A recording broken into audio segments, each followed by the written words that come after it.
Bacaan firman Tuhan dari 2 Samuel 20 ayat yang pertama sampai 26. Demikian firman Tuhan.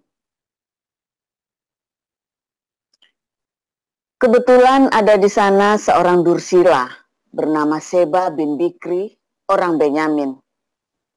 Ia meniup sangkakala serta berkata, "Kita tidak memperoleh bagian daripada Daud. Kita tidak memperoleh warisan dari anak Isai itu. Masing-masing ke kemahnya. Hai orang Israel." Lalu semua orang Israel itu meninggalkan Daud dan mengikuti Seba bin Bikri. Sedangkan orang-orang Yehuda tetap berpaut kepada raja mereka, mengikutinya dari sungai Yordan sampai Yerusalem. Sampailah Daud ke istananya di Yerusalem, lalu raja mengambil ke-10 gundik yang ditinggalkannya untuk menunggu istana. Kemudian dimasukkannya mereka dalam sebuah rumah di bawah penjagaan. Ia memelihara mereka, tetapi tidak menghampirinya. Mereka tetap terasing seperti janda sampai hari mati mereka. Berkatalah raja kepada Amasa, "Kerahkanlah bagiku orang-orang Yehuda dalam 3 hari. Kemudian menghadaplah lagi kemari." Lalu pergilah Amasa mengerahkan orang Yehuda, tetapi ia menunda-nunda tugas itu sampai melewati waktu yang ditetapkan raja baginya. Lalu berkatalah Daud kepada Abisai, "Sekarang Seba bin Bikri lebih berbahaya bagi kita daripada Absalom. Jadi engkau bawalah orang-orang tuanmu ini dan kejarlah dia, supaya jangan ia mencapai kota yang berkubu, dan dengan demikian ia luput daripada kita." Lalu Yoab orang Kreti dan orang Pleti dan semua pahlawan keluar menyusul dia. Mereka keluar dari Yerusalem untuk mengejar Seba bin Bikri. Ketika mereka sampai ke batu besar yang di Gibeon, maka Amasa sudah tiba di sana lebih dahulu daripada mereka. Adapun Yoab mengenakan pakaian perang, dan di luarnya ada ikat pinggang dengan pedang bersarung terpaut pada pinggangnya. Ketika ia tampil ke muka, terjatuhlah pedang itu. Berkatalah Yoab kepada Amasa, "Engkau baik-baik, saudaraku?" Sementara itu, tangan kanan Yoab memegang janggut Amasa untuk mencium dia. Amasa tidak awas terhadap pedang yang ada di tangan Yoab itu. Yoab menikam pedang itu ke perutnya, sehingga isi perutnya tertumpah ke tanah. Tidak usah dia ditikamnya 2 kali, sebab ia sudah mati. Lalu Yoab dan Abisai, adiknya, terus mengejar Seba bin Bikri. Dan seorang dari orang-orang Yoab tinggal berdiri di dekat mayat itu sambil berkata, "Siapa yang suka kepada Yoab dan siapa yang memihak kepada Daud, baiklah mengikuti Yoab." Dalam pada itu, Amasa terguling mati dalam darahnya di tengah-tengah jalan raya. Ketika orang itu melihat bahwa seluruh rakyat berdiri menonton, maka disingkirkannya mayat Amasa dari jalan raya ke padang, lalu dihamparkannya kain di atasnya. Karena dilihatnya bahwa setiap orang yang datang ke sana berdiri menonton. Setelah dijauhkannya mayat itu dari jalan raya, maka semua orang itu berjalan terus mengikuti Yoab untuk mengejar Seba bin Bikri. Seba telah melintasi daerah semua suku Israel menuju Abel Bet Maakah. Dan semua orang Bikri telah berkumpul dan mengikuti dia. Tetapi sampailah orang orang Yoab, lalu mengepung dia di Abel Bet Maakah. Mereka menimbun tanah menjadi tembok terhadap kota ini, dan tembok ini merapat sampai ke tembok luar, sedang seluruh rakyat yang bersama-sama dengan Yoab menggali tembok kota itu dan untuk meruntuhkannya. Lalu berserulah seorang perempuan bijaksana dari kota itu. Dengar, dengar, katakanlah kepada Yoab, mendekatlah kemari, supaya aku berbicara dengan engkau. Maka mendekatlah Yoab kepada perempuan itu. Bertanyalah perempuan itu, engkaukah Yoab? Jawabnya, benar. Lalu berkatalah perempuan itu kepadanya, dengarkanlah perkataan hambamu ini. Jawabnya, baik. Kemudian berkatalah perempuan itu, dahulu biasa orang berkata begini, baiklah orang minta petunjuk di Abel dan di Dan. Apakah sudah dihapuskan apa yang telah ditetapkan oleh orang-orang yang setia di Israel? Tetapi engkau ini berikhtiar membinasakan suatu kota, apalagi suatu kota induk di Israel. Mengapa engkau hendak menelan habis milik pusaka Tuhan?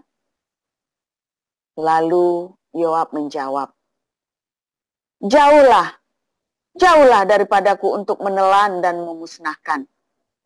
Bukanlah begitu halnya. Tetapi seorang dari pegunungan Efraim yang bernama Seba bin Bikri telah menggerakkan tangannya melawan Raja Daud. Serahkanlah dia seorang diri, maka aku akan undur dari kota ini. Lalu berkatalah perempuan itu kepada Yoab, baik, kepalanya akan dilemparkan kepadamu dari belakang tembok ini. Kemudian masuklah pula perempuan itu dan berbicara kepada seluruh rakyat dengan bijaksana. Sesudah itu mereka memenggal kepala Seba bin Bikri dan melemparkannya kepada Yoab. Yoab meniup sangkakala, lalu berserak-seraklah mereka meninggalkan kota itu, masing-masing ke tempatnya. Maka pulanglah Yoab ke Yerusalem kepada raja. Yoab menjadi kepala atas segenap tentara Israel, dan Benaya bin Yoyada menjadi kepala atas orang Kreti dan orang Pleti. Adoram menjadi kepala orang Rodi, dan Yosafat bin Ahilud menjadi bendahara negara. Zadok dan Abiatar menjadi imam. Juga Ira, orang Yair itu, menjadi imam pada Daud. Demikian. Dilanjut dengan Galatia 2, 1-21. Kemudian setelah lewat 14 tahun, aku pergi pula ke Yerusalem dengan Barnabas dan Titus pun kubawa juga. Aku pergi berdasarkan suatu pernyataan, dan kepada mereka aku bentangkan Injil yang kuberitakan di antara bangsa-bangsa bukan Yahudi, dalam percakapan tersendiri kepada mereka yang terpandang, supaya jangan dengan percuma aku berusaha atau telah berusaha. Tetapi kendati pun Titus yang bersama-sama dengan aku adalah seorang Yunani, namun ia tidak dipaksa untuk menyunatkan dirinya. Memang ada desakan dari saudara-saudara palsu yang menyusup masuk, yaitu mereka yang menyelundup ke dalam untuk menghadang kebebasan kita yang kita miliki di dalam Kristus Yesus, supaya dengan jalan itu mereka dapat memperhamakan kita. Tetapi sesaat pun kami tidak mau mundur dan tunduk kepada mereka, agar kebenaran Injil dapat tinggal tetap pada kami. Dan mengenai mereka yang dianggap terpandang itu, bagaimana kedudukan mereka dahulu, itu tidak penting bagiku, sebab Allah tidak memandang muka. Bagaimanapun juga, Mereka yang terpandang itu tidak memaksakan sesuatu yang lain kepadaku. Tetapi sebaliknya, setelah mereka melihat bahwa kepadaku telah dipercayakan pemberitaan Injil untuk orang-orang tidak bersunat, sama seperti kepada Petrus untuk orang-orang bersunat. Karena ia yang telah memberikan kekuatan kepada Petrus untuk menjadi rasul bagi orang-orang bersunat. Ia juga yang telah memberikan kekuatan kepadaku untuk orang-orang yang tidak bersunat. Dan setelah melihat kasih karunia yang dianugerahkan kepadaku, maka Yakobus, Kepas, dan Yohanes yang dipandang sebagai sokong guru jemaat berjabat tangan dengan aku dan dengan Barnabas sebagai tanda persekutuan supaya kami pergi kepada orang-orang yang tidak bersunat dan mereka kepada orang-orang yang bersunat. Hanya kami harus tetap mengingat orang-orang miskin dan memang itulah yang sungguh-sungguh kuusahakan melakukannya. Tetapi waktu Kepas datang ke Antioquia, aku berterang-terang menentangnya sebab ia salah. Karena sebelum beberapa orang dari kalangan Yakobus datang, ia makan sehidangan dengan saudara-saudara yang tidak bersunat. Tetapi setelah mereka datang, ia mengundurkan diri dan menjauhi mereka karena takut akan saudara-saudara yang bersunat. Dan orang-orang Yahudi yang lain pun turut berlaku munafik dengan dia. Sehingga Barnabas sendiri turut terseret oleh kemunafikan mereka.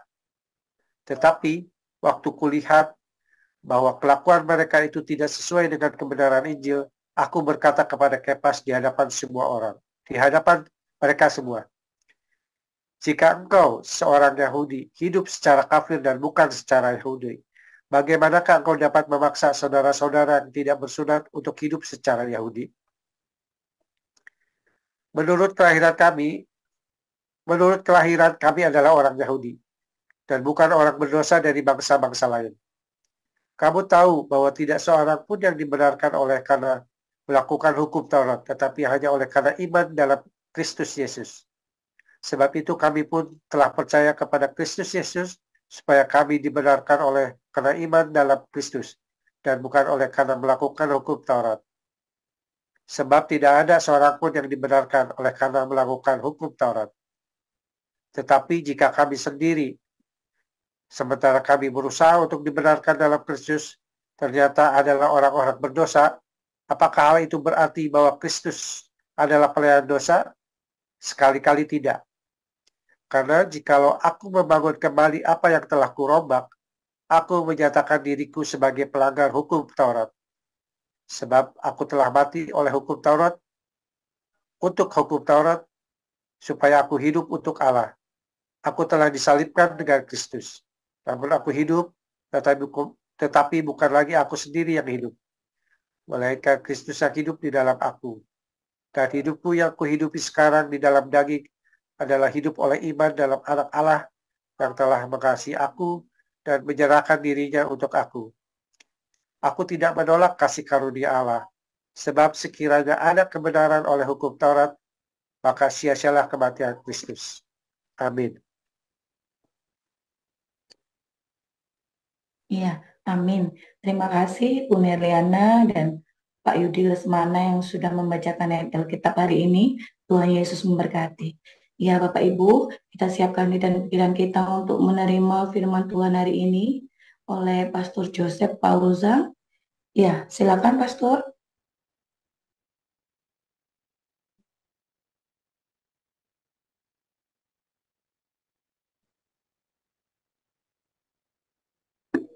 Iya Bapak Ibu, saya mau informasikan, jangan lupa ya. Oh ya, silakan Pastor. Ya, firman Tuhan selalu baru bagi kita setiap hari ketika kita menantikan Tuhan, ya dengan ketulusan hati. Saudara, kalau hatimu tidak tulus, ya tidak nyampe-nyampe. Ya, hati kita itu harus selalu tulus. Kendalanya banyak orang, ya, mau berkat Tuhan, tapi dia nggak mau hati yang tulus, penuh dengan intrik, tipu muslihat, saudara ya. Penuh dengan tipu muslihat hidupnya, dengan intrik-intrik. Punya akal itu beda dengan orang yang punya akal ya. Berhikmat itu beda dengan berintrik, saudara ya. Berintrik itu berarti Anda ngomong itu hatinya punya agenda lain. Itu namanya intrik. Saya berharap di yayasan kita, di komunitas kita, jangan berintrik. Kenapa, saudara? Karena dari saya nggak berintrik. Pasti kegiles-giles kalau kamu berintrik-intrik. Saudara, pasti kegiles-giles. Pasti, nggak tahan. Kenapa? Karena saya mengajari tidak berintrik. Itu dengan sendirinya. Ya, itu seperti kayak spiritnya itu begitu. Kalau spiritnya saya berintrik, maka sampai ke bawah berintrik semua tuh, saudara. Kalau spiritnya saya intrik, maka di bawah intrik semua. Kalau spirit saya enggak, tabrak-tabrak sampai ke bawah. Ya, beberapa orang ini ketabrak ya, karena bercoba intrik dengan kita, nggak tahan, dia ketabrak. Sakit sekali, namanya orang ketabrak ya, sakit ya. Bukan maksud kita, Anda menyakiti dirimu sendiri. Misalnya nih, Anda ya lagi di pinggir jalan, lalu ada angkot, ya, nabrak Anda, itu namanya nabrak, saudara. Ya, Anda ditabrak, ya kan? Salah ya, bukan salahmu namanya, tapi kalau sudah di jalan raya begitu ya, Anda nyebrang ya, bukan di tempatnya penyeberangan, Anda nyebrang aja nekat, malah Anda joget-joget di tengah jalan sampai cik joget-joget ketabrak, saudara. Ini salahmu sendiri kan begitu, saudara ya. Kalau ada kereta api nyelonong ke rumahmu, itu namanya kecelakaan. Tapi kalau kamu udah lampunya udah merah, Anda tetap maksa ditabrak kereta api, ya salahmu sendiri, karena kereta api tidak berintrik, saudara. Mobil lalu lintas di jalan raya Indonesia masih bisa berintrik ya, suntuk ya. Kereta api itu ada treknya. Kita juga begitu, kita ada treknya, saudara ya. Makanya saya selalu sediakan trek. Begitu kamu keluar dari trek, kita langsung tahu. Kita langsung tahu kamu keluar dari jalur. Itu bukan bagianmu. Jangan kamu cawe-cawe ke sana kemari. Ya, lobi sana, lobi sini, ya pasti dengar kita, saudara ya. Telepon sana, telepon sini, ya pasti dengar kita, ya. Saudara, 2025 ini nanti akan menjadi Hagios Mega Church internasional, saudara. Wah, Mega Church ya, kita mau bikin Mega Church, saudara. Ini Mega Church internasional pula. Pertama internasional ya, kita dari Australia, ada di Amerika, ya karena semester pasti mau ke Amerika ya.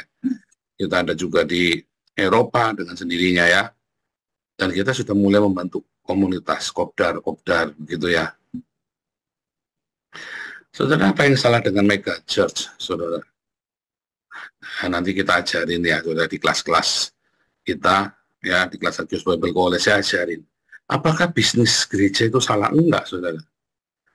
Gereja itu harus dikelola manajemennya dengan, kalau Anda sudah membentuk sebuah organisasi, Anda harus mengelolanya dengan cara bisnis. Kalau Anda tidak mengelola dengan bisnis, ya semuanya pelayanan, ya balik lagi kayak Sanggam dulu digaji cuma 2 juta. Kerjanya dari jam 7 pagi, berangkatnya dari rumah, sampai jam 11 malam, jam 12 malam, saudara.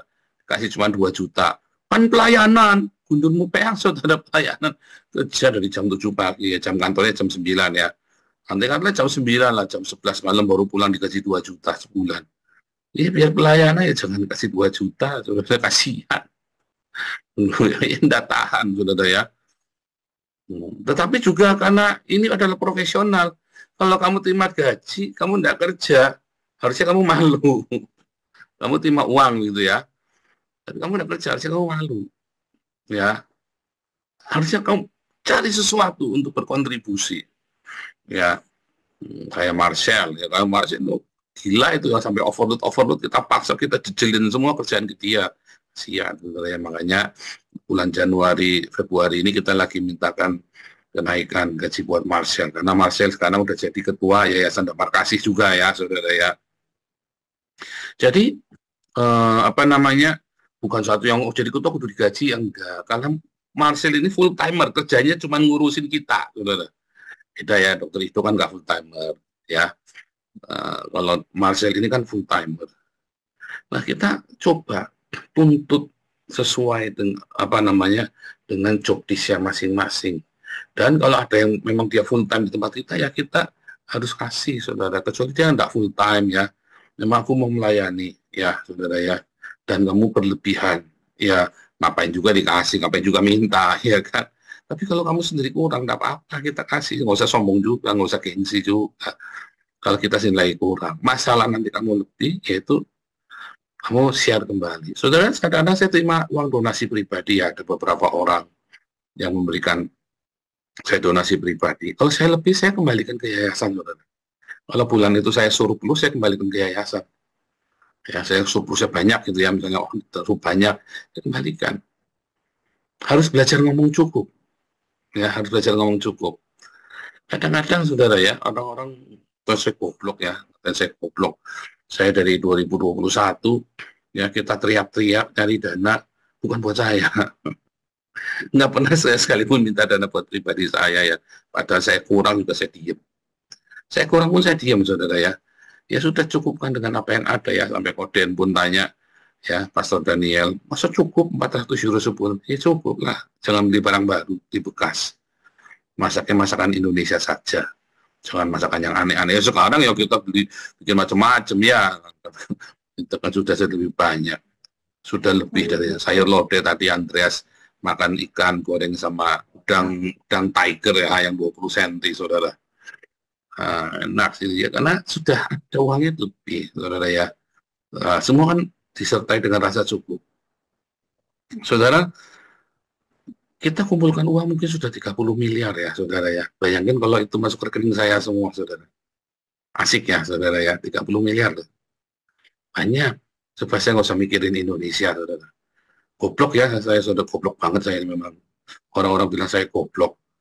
Ya kan, ngumpulin 30 miliar cuma dikasihin bagi-bagi uang hilang semua. Di sini sama ya. Yang di Belanda pun kita bagi-bagi setiap seminggu 2 kali kita kasih makan 100 orang ya saudara ya. Hilang. Sampai orang-orang Belandanya pada heran-heran. Ini orang bekas asilum, bekas refugee. Saya kan bekas refugee politik kan. Uangnya juga dari pemerintah, sekarang bisa bagi-bagi makanan saudara ya. Hebat ya. Hebat. Sombong, iya sombong saudara. Goblok, bukan sombong, goblok saudara. Bukan sombong, goblok. Tetapi kita memutuskan untuk menjadi bodoh saja. Sebab apa saudara?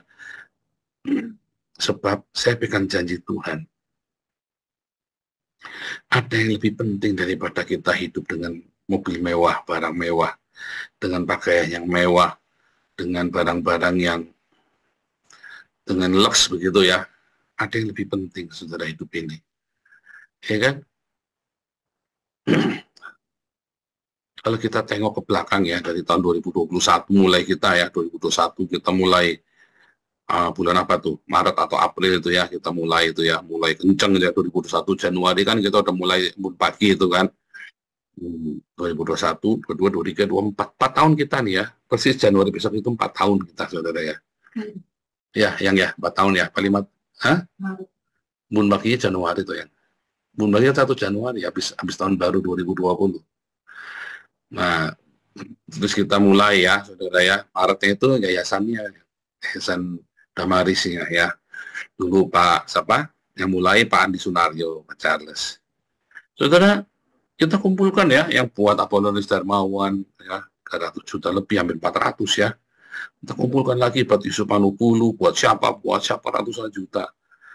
Enak kan buat pakai sendiri ya, saudara ya. Pakai sendiri itu lebih enak. Pakai sendiri lebih enak. Ya. Untuk saya pribadi, yaitu donaturnya hanya 1-2 orang saja, saudara ya, 1-2 orang gantian. Kalau lebih, saya kasihkan.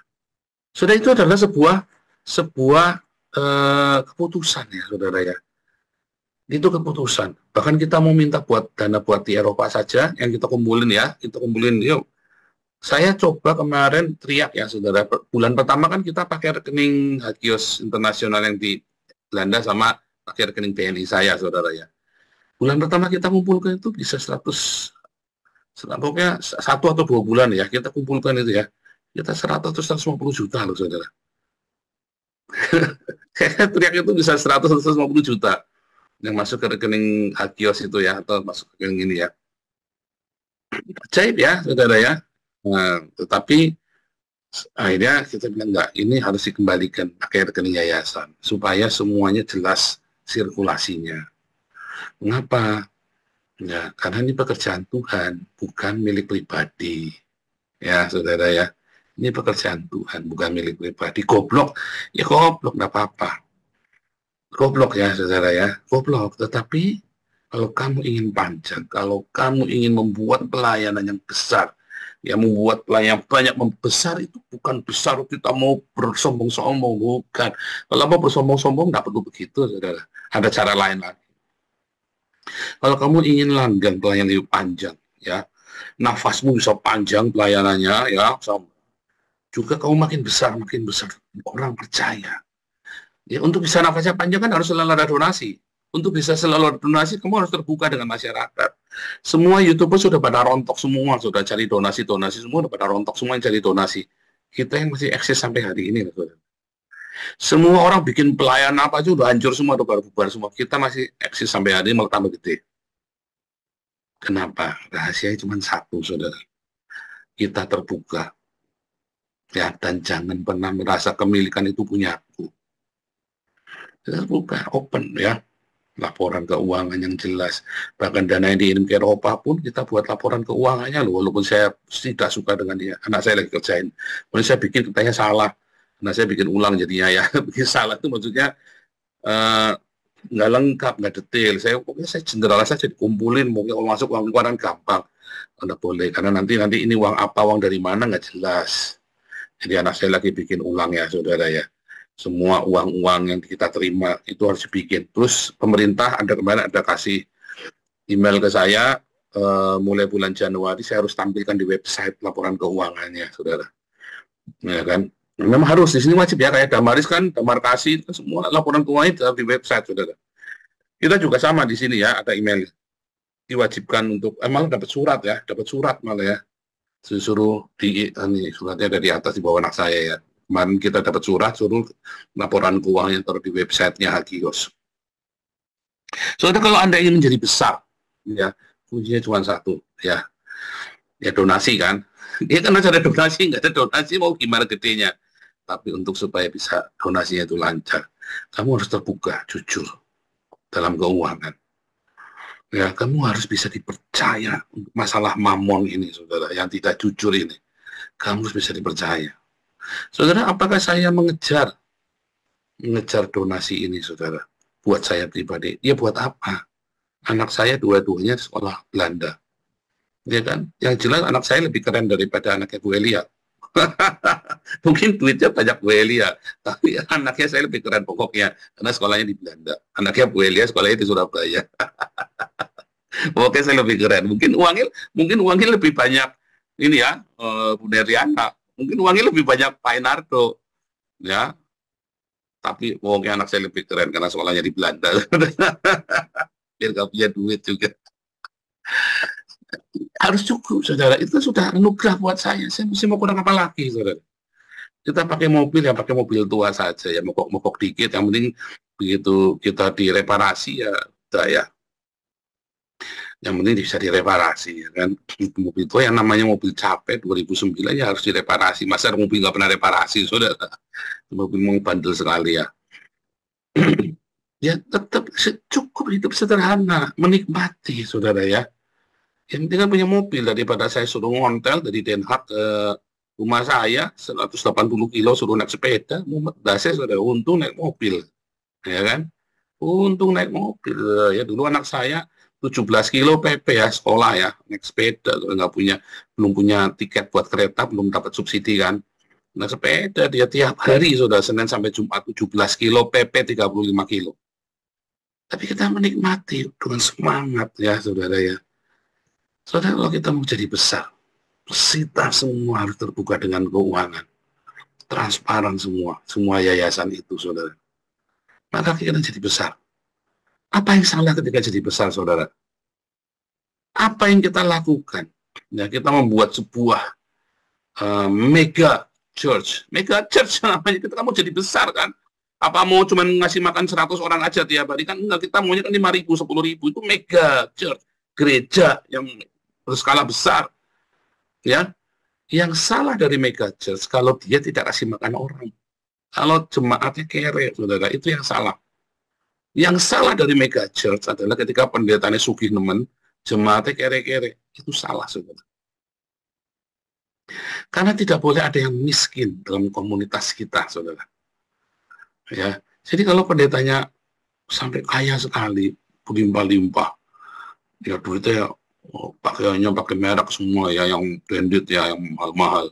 Sementara jemaatnya kere-kere. Itu gereja salah, saudara. Tidak ada yang salah dengan gedung gereja, saudara. Tidak ada yang salah dengan gedung gereja. Yang salah ketika kita mengutamakan gedung gereja daripada orang-orang yang kita bangun di dalamnya. Kalau kita konsisten dengan membangun sumber daya orang-orang ini, saudara ya, masih nanti kita kirim ke Belanda ya, sama si Oscar, saudara, gantian ya nanti lihat yang mana prioritas dulu, kita kirim dulu ya. Saya butuh training, di depan saya harus tak training, tak pegang sendiri, saudara ya, supaya spiritnya, supaya dia tahu ya, ketika saya ngamuk, ketika saya lagi jengkel, dia harus tahu rasanya seperti apa, saudara. Jadi bandel nanti, gar ya. Saya ini pekerja yang sadis, saudara ya, kerja keras itu sadis, saudara ya. Bisa tiap hari orang-orang sampai ini, Andreas saja gila kamu kuat, ya sebenarnya nggak kuat, cuma sudah ditekatin. Saya nyetir sehari 4 jam, saudara, setir mobil ya, sehari 4 jam, 180 kilo kali 2, 360 kilometer sehari, saudara. Ditekatin, kita mau rawat komunitas ini. Kita bikin komunitas di Den Haag, sama ngasih makan judulnya. Tapi kita butuh tempat. Tempatnya itu mahal. Sebab kalau nggak ada tempat, orang itu kita nggak bisa kasih makan di pinggir jalan terus, saudara. Apalagi musim dingin, apalagi kalau kita bikin acara, tetap jatuhnya lebih murah. Kalau kita punya tempat sendiri. Sebab kalau kamu punya tempat sendiri, kita kemarin ada meleset ya, kita punya dapur semua. Jatuhnya lebih mahal, saudara. Ya kan? Karena kita punya tempat sendiri, kita punya dapur sendiri. Kita bisa makan, masak 108 kali sebulan ya, hanya dengan biaya yang lebih murah daripada Damaris Indonesia. Serius, kita kasih makan 100 orang, Bu Marjuni lihat sendiri itu ya, lebih murah daripada Damaris Indonesia kasih makan tuh 100 orang. Kenapa? Karena dapur kita gede dan kita nggak bayar ininya, semua relatif lebih murah, ya kan? Relatif lebih murah kita, saudara. Ya, tapi begitu kita keluarkan ongkos sewa gerejanya ya mahal sekali, jadi mahal ya. Tapi sebetulnya tetap itu relatif lebih murah, ya, karena kita bikinnya 8 kali sebulan, saudara. Ya, itulah gunanya tempat yang kita sewa itu, saudara. Nah, di Australia saya mau bikin, ya, saya mau kasih visi dan misi buat tugas buat Bro Welly, Bu Santi, dan Pak David, serta Pak Edi Tang. 4 ya. Sekarang timnya 4 apa berapa tuh Australia tuh, tim intinya tuh? 4 kalau nggak salah ya. 4 ya, 4. Saya mau kasih target seminggu, minimum kasih 100 orang makan setiap seminggu sekali. Cari yang sederhana dulu, nyoba. Kalau nggak bisa 100, nyoba dulu 50, Pak David. Nyoba dulu 50. Kan kalian sudah berempat kumpul di situ tuh. Kan saya nggak tahu bisa masak di dapur apa enggak, dapurnya sendiri ya. Nyoba dulu 50, jangan banyak-banyak. Masakan Indonesia kan gampang, cepat, murah, meriah. Dicoba dulu setiap minggu. Di mana kita ada, di situ kita perlu kasih makan. Karena Galatia 2 itu sudah pesan. Kita punya batas pelayanan kita, tapi harus mengutamakan orang miskin.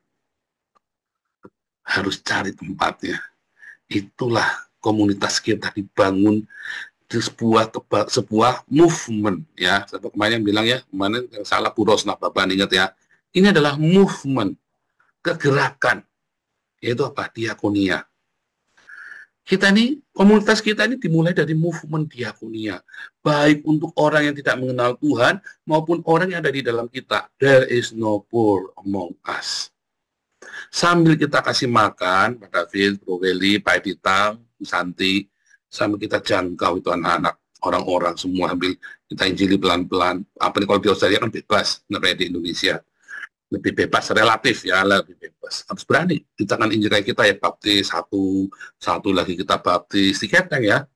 Pergi hilang, nggak apa-apa. Pokoknya tugas kita memberitakan, dibaptis, kalau bisa dimulitkan, dimulitkan.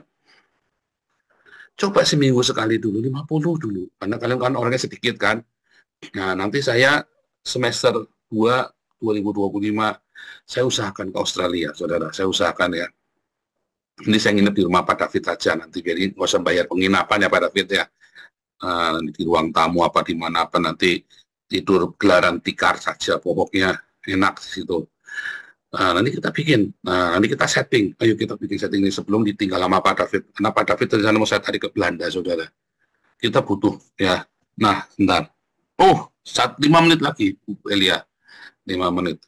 Jadi, saudara, Anda komunitas mega church itu tidak salah. Kalau satu dibangun, ya, di atas kegerakan diakonia, ya, dan marturia. Bukan untuk memperkaya Pak Pendeta, bukan untuk memperkaya orang tertentu, saudara. Ya, tapi ini adalah komunitas kita bersama. Kedua, saudara, komunitas ini harus dimanage dengan profesional. Justru harus profesional, makanya manajemennya adalah manajemen bisnis. Nanti kalau di Hagios Bible College akan diajarin, ya, semester pertama dan semester terakhir. Semester pertama saya kasih tahu. Dan nanti kita ada pertemuan para pengurus, kita belajar Rick Warren. Nanti Pak Sumantri saya beri tugas untuk memberikan presentasi Rick Warren itu, ya, Purpose Driven Church. Nah, nanti saya akan kasih ininya, ya, pengaplikasiannya dalam komunitas kita. Jadi 2 hal itu, saudara, ya, diakonia marturia yang pertama, yang kedua dimanage dengan profesional. Jangan apa-apa maunya gratisan, saudara. Maksudnya orang pelayanan terus genjat, enggak boleh, saudara. Kalau bisa bekerja, bahkan kalau bisa, ya, orang-orang yang kerja itu gajian semua pun kalau bisa, saudara. Kalau dananya ada, tentu kan harus disesuaikan, ya, saudara, ya. Nantinya kita harus begitu. Dan ini kita tuntut, ada sanksi, kita keras, saudara. Disiplin, itu nanti kita cepat besar. Maunya Pak Stephen juga gitu, kita punya depot, kita akan bikin depot-depot itu, ya, saudara, ya. Kita mencoba 2, Surabaya sama Jakarta dulu. Depot itu nanti bisa pakai buat kopdarnya kita juga, ya. Jadi tidak ada yang salah dengan mega church. Yang salah adalah ketika memperkaya satu orang, sementara yang lainnya kere, saudara. Itu yang salah. Duitnya numpuk banyak, sementara jemaatnya kere-kere, saudara. Ya, sementara gerejanya investasi, ya, bikin megah-megah, mewah-mewah, mobilnya mewah semua, jemaatnya kere. Itu salah, saudara. Itulah yang salah, ya. Dan yang kedua, kalau di-manage dengan amburadul, tidak profesional. Ya, Tuhan Yesus memberkati.